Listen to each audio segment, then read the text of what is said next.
Next week is a big deal for developers like me. It's Apple's annual conference, WWDC, where we're going to get an inside look at iOS 14 and the next Mac operating system.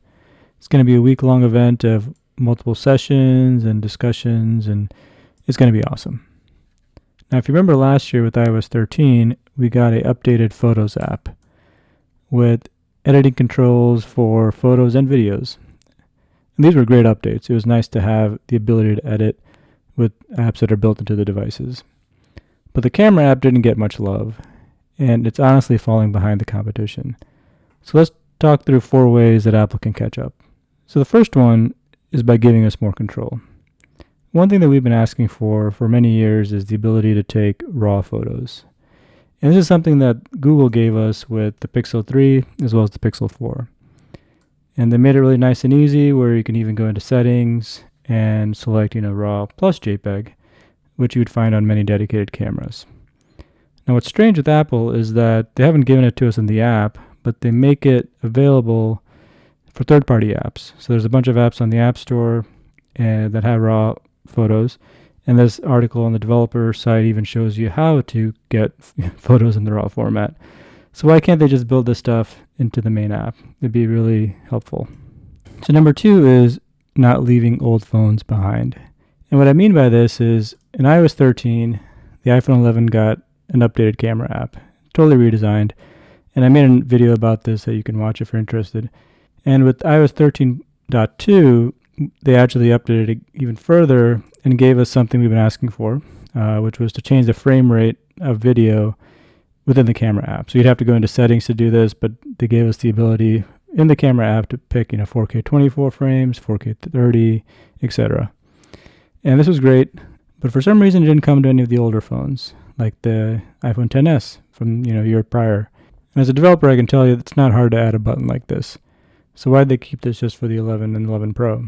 Why not bring this to all of their phones? So I'm hoping with any updates they make, they don't leave their old phones behind.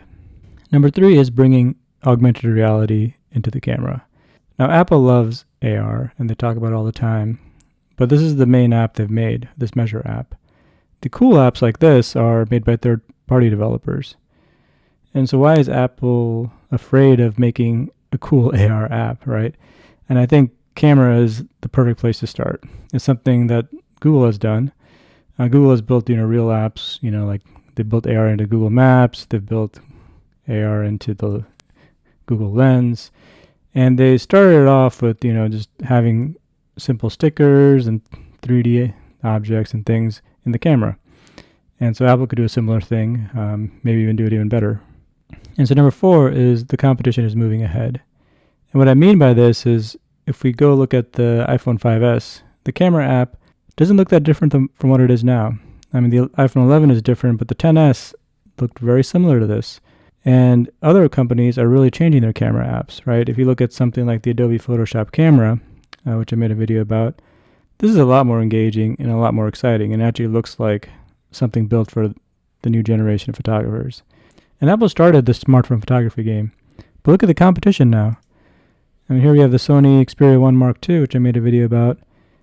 And this phone is really impressive from a photography standpoint. It's got 20 frames per second burst. It has a real autofocus system. It has apps that have real manual controls that are built into the phone.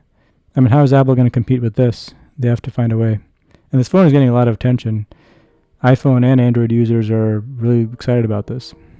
So we'll see what happens next week. Subscribe for my reactions and more smartphone photography videos. Thanks for watching. Bye.